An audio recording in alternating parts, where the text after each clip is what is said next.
What is up, guys? This is Zach with Dreamedia Home Theater. If you aren't a subscriber already, make sure you smash that subscribe button down below and give us a big thumbs up on this video. Today, we have another episode of Ask the Pros. The topic is there a reason to use physical media anymore, like a Blu-ray disc? Or is that just something your grandpa has? we're going to get into it, guys. If you would like to purchase anything home theater, audio related, make sure to reach out today and show your support. We ship throughout the entire nation and would love the opportunity to earn your business. We have free consultation, guys. The guys will FaceTime with you, meet face to face, walk the space, and make sure we get something that fits your exact needs and budget. Well, let's get into this video.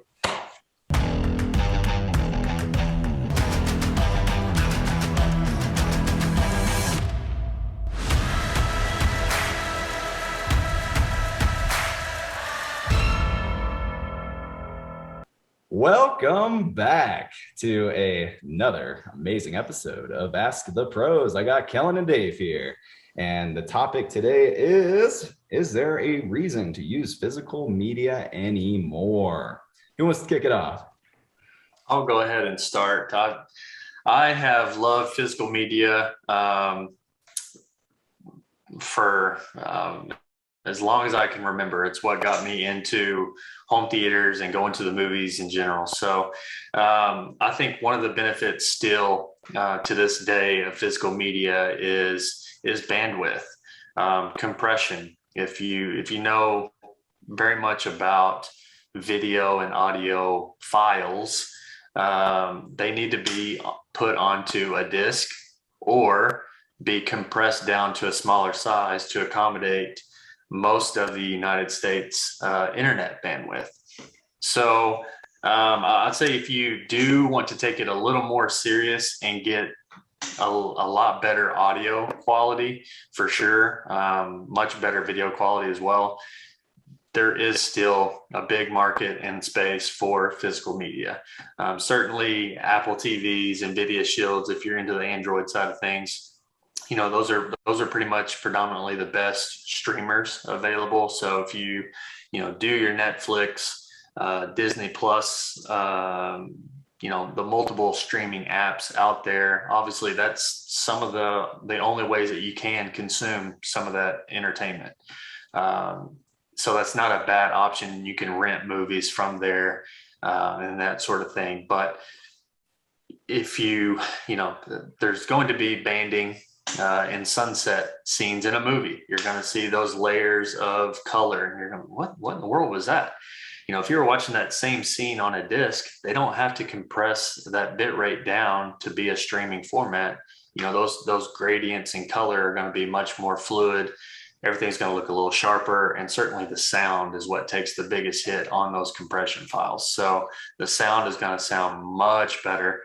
The video is definitely going to shine brighter as well.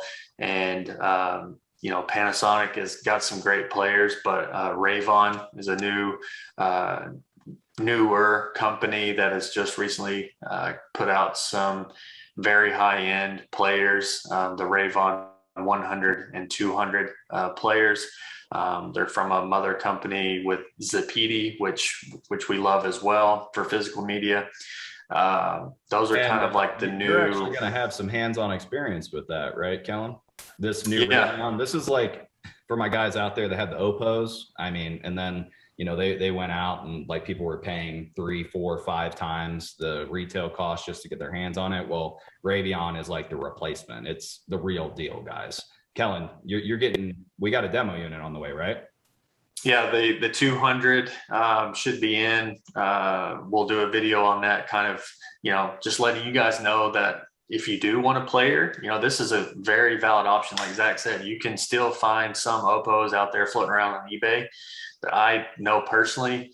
You know, it's kind of hard to stomach spending $16, $18, over $2,000 on a player that's not going to come with a warranty or a replacement or anything like that. So this is better in some ways than the Oppo, and is the next kind of high-end ultimate type of player. This is kind of like the new top dog for physical media disc players. So the Radeon 200, that's kind of the flagship.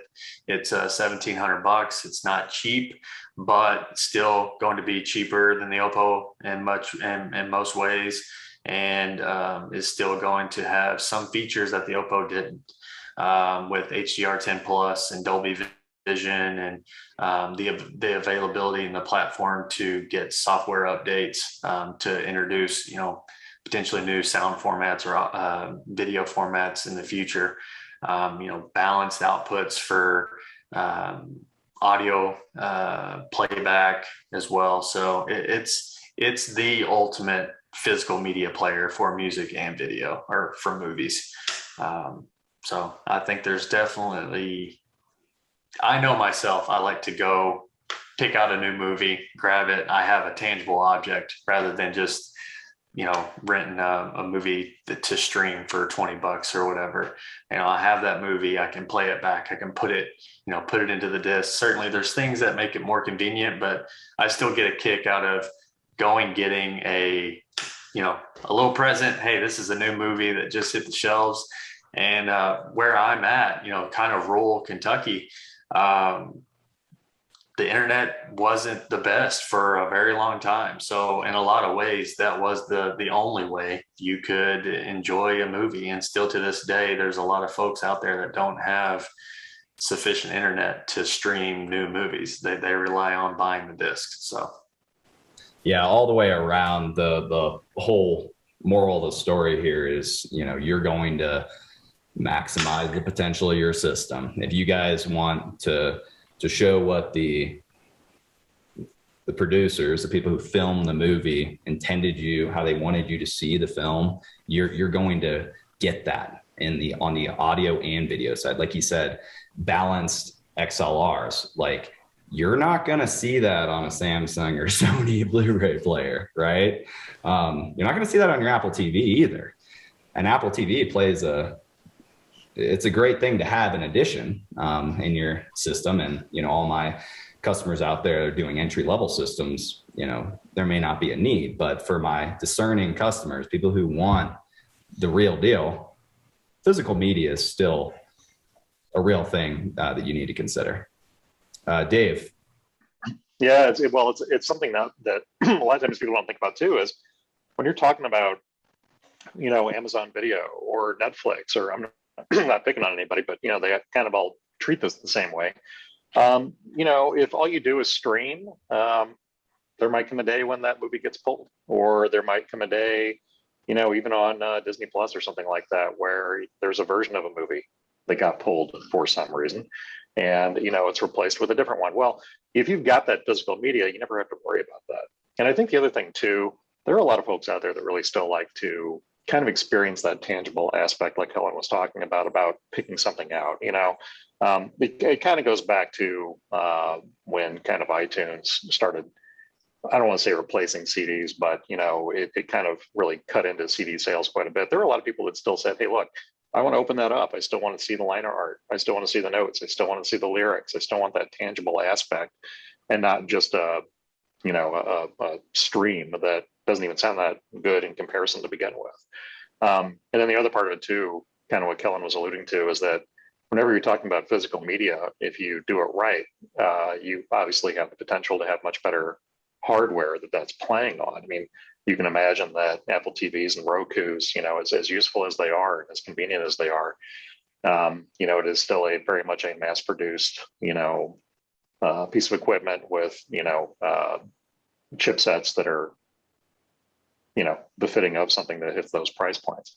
So if you're looking for something that's got better performance, you need to think about what it's playing on too, not just the virtues of the disc itself and what's on that.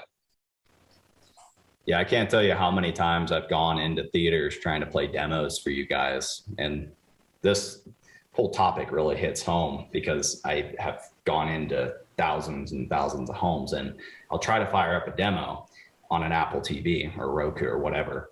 And immediately I start it. I try to wait for it to buffer.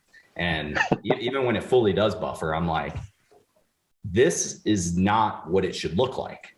And I know that because I've literally seen that exact setup with customers who use physical media.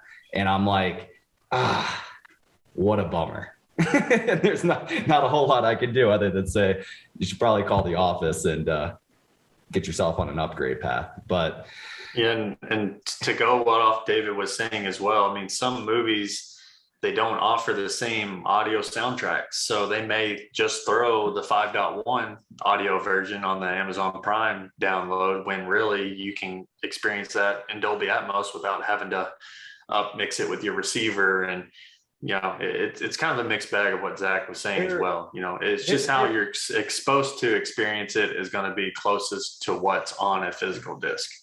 It all comes back to what they were trying to, the feeling they were trying to give you when they made the movie, right? Like that's what a theater is all about, is feeling like you are in the movie. And with physical media, guaranteed every single time, you're going to get that experience. Whereas it's hit or miss. I mean, they're with streaming, they're just going after the masses, right? Like, and a lot of people are just watching it on their phone or their TV with no speakers. So I think that about covers it, guys. There's definitely a place for physical media these days. It's still, and we have the latest and greatest, the new Oppo now. So like we have you covered here at Dreamedia. We're always out there testing and looking for the next greatest thing so that we can offer that to you guys. So with that said, if you would like to purchase, make sure to reach out and utilize our free consultation service. Meet Kellen and Dave face-to-face in a FaceTime, and we'll walk through your space. We'll line item all these things out for you, and we'll find something that fits your exact needs and budget. All right, guys? Well, that's all I got for you. If you like this video, give me a big thumbs up and smash that subscribe button down below. Until next time, this is Zach, Kellen, and Dave with Dreamedia Home Theater. Thank you for watching.